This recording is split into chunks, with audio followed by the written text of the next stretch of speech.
નમસ્કાર દોસ્તો, આજે અમારા નાના અથર્વના જીવનનો એક ખૂબ જ ખાસ દિવસ છે. હિન્દુ ધર્મના 16 સંસ્કારોમાંથી એક સંસ્કાર એટલે મુંડન સંસ્કાર. આજે તેનો મુંડન સંસ્કાર છે. આ સંસ્કાર માત્ર વાળ ઉતારવાનો નથી, પરંતુ એક નવી શરૂઆત, શુદ્ધતા અને સારા સ્વાસ્થ્ય માટેની શુભ પ્રાર્થના છે. એવું માનવામાં આવે છે કે જન્મ સમયના વાળ ઉતારીને બાળકના જીવનમાં નવી અને શુભ શરૂઆત થાય છે. મુંડન કરીએ ત્યારે પહેલાં ઉતારેલા વાળ તેના ફળ ઝીલે એ શુભ માનવામાં આવે છે. અમારી પરંપરા પ્રમાણે અથર્વના પહેલાં ઉતારેલા વાળ તેના ફળીએ ઝીલ્યા. આ પરંપરા ફઈ અને ભત્રીજા કે ભત્રીજી વચ્ચેના પ્રેમ અને સંબંધને વધુ મજબૂત બનાવે છે.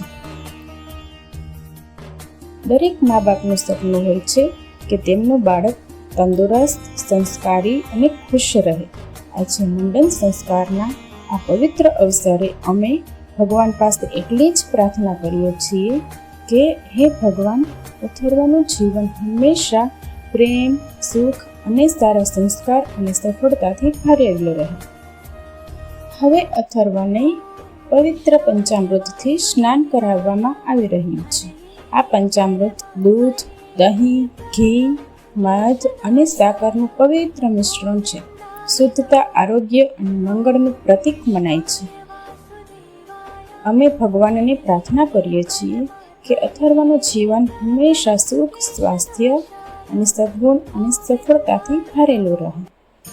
અમારા પરિવાર માટે આ દિવસ ખૂબ જ યાદગાર છે. અથર્વએ આજે ખૂબ હિંમત બતાવી અને બધાના પ્રેમ વચ્ચેના આ પવિત્ર વિધિ પૂર્ણ કરી. અમે ભગવાન પાસે પ્રાર્થના કરીએ છીએ કે અથર્વનું જીવન હંમેશા સુખ, સ્વાસ્થ્ય, સફળતા અને સંસ્કારથી ભરેલું રહે. આ સુંદર પળો અમારી સાથે શેર કરવા બદલ તમારો ખૂબ ખૂબ આભાર. આ યાદગાર દિવસ અમારા પરિવાર માટે હંમેશા ખાસ રહેશે. અથર્વ, તારા ચહેરા પરનું આ નિર્દોષ હાસ્ય હંમેશા આમ જ ખીલતું રહે. હે ભગવાન સ્વામિનારાયણની કૃપા હંમેશા તારા પર અને અમારા આખા પરિવાર પર બની રહે. જય સ્વામિનારાયણ. અથર્વની આ સુંદર જર્નીમાં અમારી સાથે જોડાયેલા રહેવા માટે ચેનલને સબસ્ક્રાઈબ કરો અને વિડીયો ગમ્યો હોય તો લાઈક અને શેર કરો.